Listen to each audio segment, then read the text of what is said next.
Merhaba arkadaşlar, kanalıma hoş geldiniz. Bugün sizlerle bu Alize Puf ya da Pufi battaniyeyi yapacağız.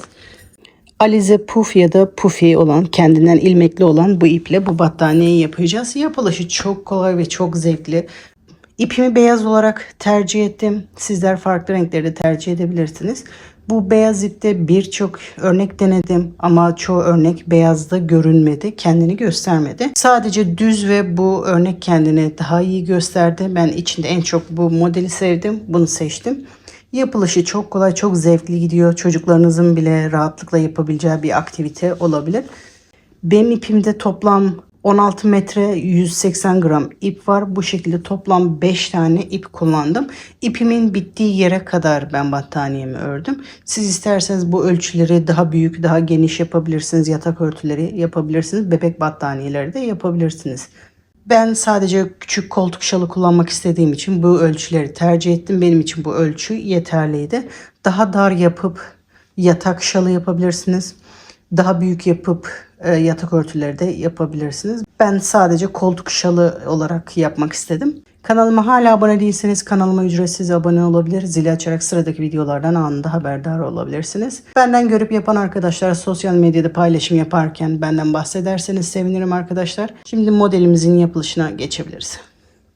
Bu modeli yaparken ben Alize'nin ipini kullandım. Herkesin rahatlıkla bulabileceği bir ip. Böyle kendinden ilmekli. Dünyanın her yerinde olan bir ip. İsimleri farklı olabilir ama Alize'nin ipi.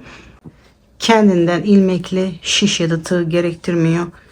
Parmaklarımızla öreceğiz. Ortadan başlıyorum. Bebek battaniyesi yapmak isteyenler 50 tane ilmekle başlayabilir. Ben koltuk şalı yapacağım. O yüzden toplamda 66 tane ilmekle başlayacağım. Bu ipi, başlangıçtaki ipi saklayabilmem için bu benim için kısa bir ip. Eğer ipinizin başında bu ip uzunsa kesmenize gerek yok. Şimdi bu ipi sonradan saklayabilmem için hemen şu ilmeğin altından beri iç kısmını kesiyorum. Öyle başlıyorum. Şu anda uzun. En sonunda bu ipi kolaylıkla saklayabiliriz. Benim yapacağım koltuk şalı ölçüsünde yapmak isteyenler benim gibi 66 ilmekle başlayabilir. Bu ölçü gözünüze küçük geliyorsa daha da büyütebilirsiniz. Bebek battaniyesi yapmak isteyenler 50 ilmekle başlayabilir. Sonra 50 sıra yaptıktan sonra, yani kare ölçüsünü aldıktan sonra kesme işlemine geçebilirsiniz. Benim için 66 ilmek yeterli.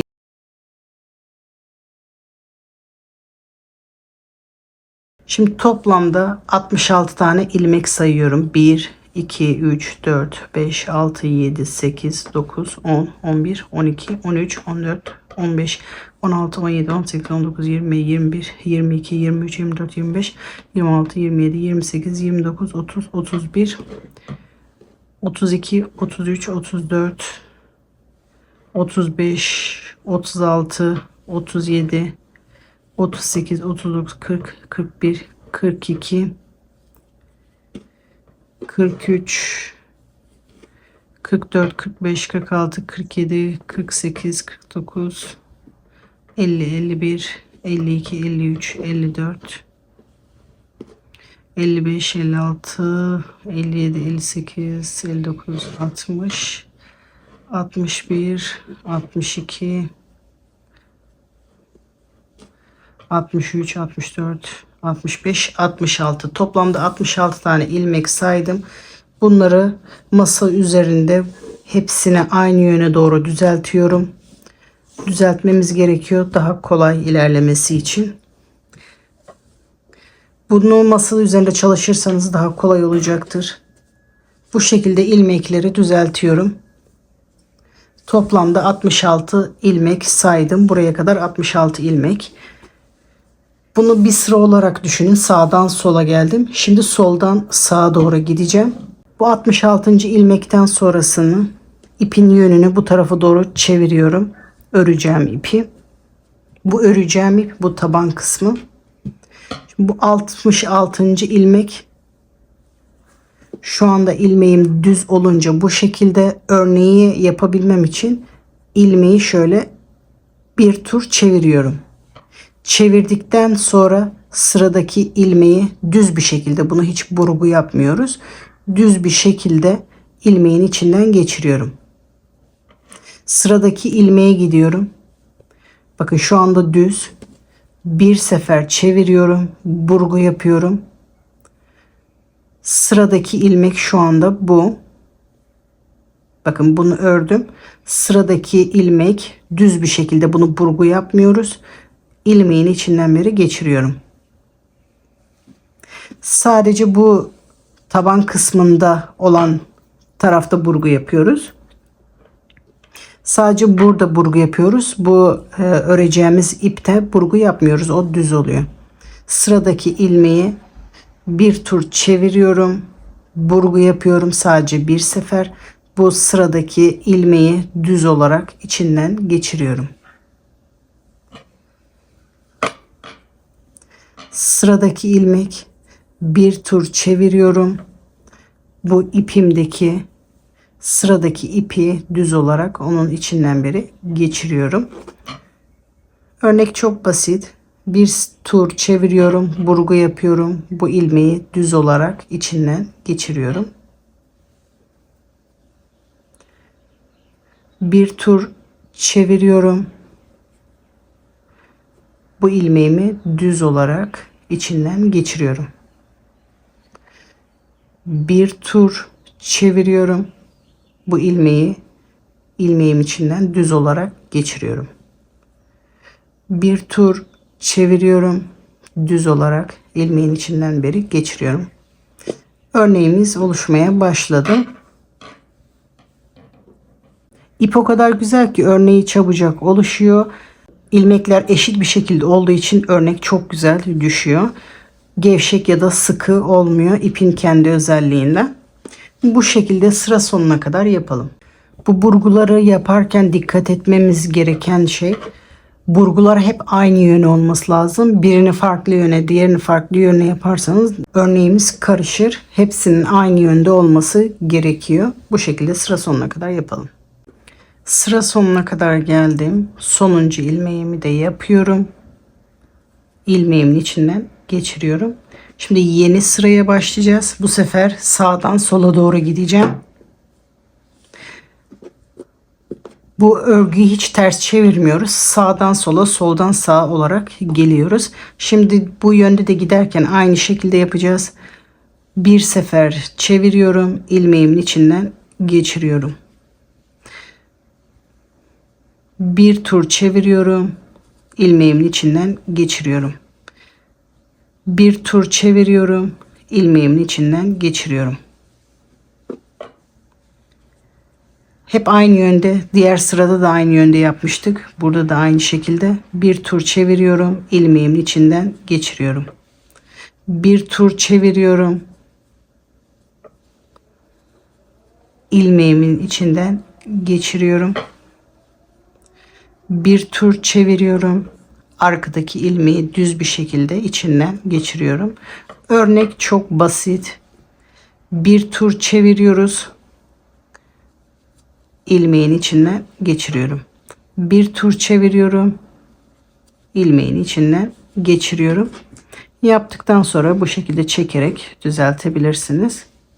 Örneğimiz oluşmaya başladı. Bu şekilde sıra sonuna kadar yapıyoruz. Sıra sonuna kadar geldim. Sonuncuyu da yapıyorum.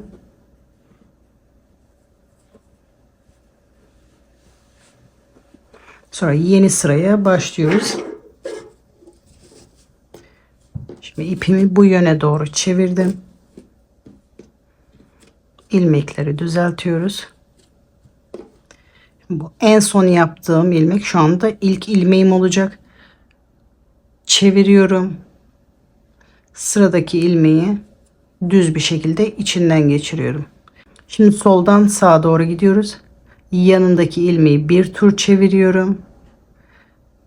Sıradaki ilmeği içinden düz bir şekilde geçiriyorum. Sıradaki ilmeği bir tur çeviriyorum. İlmeği içinden düz bir şekilde geçiriyorum. İlmeğimi bir tur çeviriyorum. Sıradaki ilmeği içinden düz bir şekilde geçiriyorum. Bu şekilde örneğin yapılışı çok kolay. Hep aynı yönde çevirmemiz gerekiyor. Bu şekilde sağdan sola, soldan sağa olarak modelimizi büyütüyoruz. Yapmak istediğimiz uzunluğa kadar yapıyoruz. Ben bu şekilde 5 tane ip kullandım. Yapmak istediğimiz uzunluğa kadar yapalım. Ondan sonra kesme işlemini göstereyim. İpimiz bittiğinde ipi birbirine eklerken bu şekilde, eğer uzun ip yoksa son ilmeği çözebilirsiniz. Benimki ipi uzun. Başlangıç kısmı da bu şekilde uzun. Normal bu şekilde düğüm atıyorum. Aradaki mesafeyi buradaki gibi ayarlamaya çalışıyorum. Bu şekilde düğüm atıyorum. Sıramı devam ediyorum. Çeviriyorum. İlmeğimi buradan geçiriyorum. Çeviriyorum. Sıradaki ilmeği buradan geçiriyorum. Bu aradaki boşluk aynı olması için düğüm atarken çok arayı seyrek bırakmayalım. Bu şekilde battaniyemizi yapmak istediğimiz uzunluğa kadar yapalım. Battaniyemi yapmak istediğim uzunluğa kadar yaptım. Normal örgülerdeki gibi 2 ilmeği üst üste getirip ipimizi, yani sıradaki ilmeğin içinden geçiriyoruz.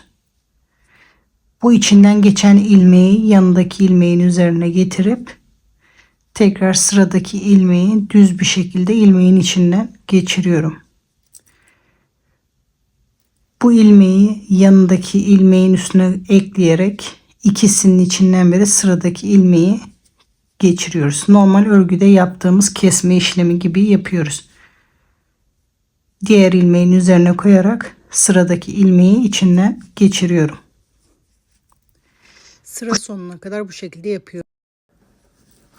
Sıra sonuna kadar geldim. Sonuncu ilmeği de çıktım. Şimdi bunu saklamamız lazım. Ben fazlalık olan ipi kestim. Bu uç kısmı olmadığı için bu sonuncu ilmeğin ortasından beri kesiyorum. Bu şekilde ipimizi saklayabilecek uzunlukta oldu. Bu ipi de sonuncu ilmeğin içinden beri geçiriyorum. Sonra bu ipi arkada saklıyoruz. Böyle ilmeklerin içinden beri bu ipimi çektiriyorum. Arkada bu ipi saklıyorum.